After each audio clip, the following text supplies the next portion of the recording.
শুভ সকাল বন্ধুরা, কেমন আছেন সবাই? আজকে সন্ধ্যার একটা ভিডিও নিয়ে হাজির হলাম আপনাদের সামনে।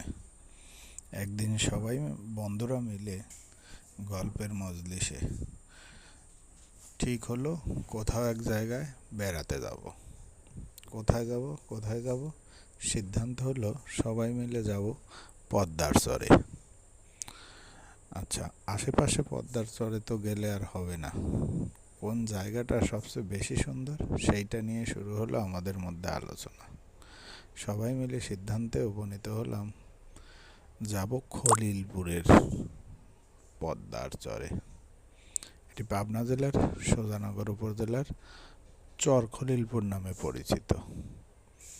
যা কথা, সবাই রওনা দিলাম চর খলিলপুরের উদ্দেশ্যে। বিকেল 5টায় সেখানে গিয়ে হাজির হলাম। দেখতে পেলাম অনেক কিছু।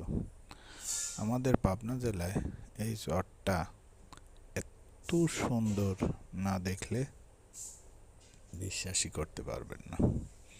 এই চরটা শুধু চর নামেই পরিচিত নয়, এই চরে ফলে সোনা। এমন কোনো সবজি নেই যে এই চরে পাওয়া যায় না। এখানে যেমন হয় আলু, বেগুন, পটল, শসা, ঝিঙে, পুল্লা, করলা, এমন কোনো সবজি নেই যে এই চরে হয় না। আমরা ঘুরলাম প্রত্যেকটি ক্ষেত আর উপভোগ করলাম প্রাকৃতিক দৃশ্য। এতই সুন্দর লাগছিল যা ভাষায় প্রকাশ করা কল্পনাতীত।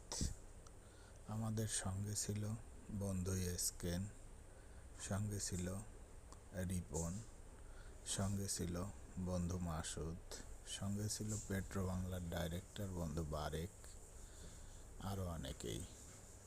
বিকেলটা খুব সুন্দরভাবে উপভোগ করলাম আমরা।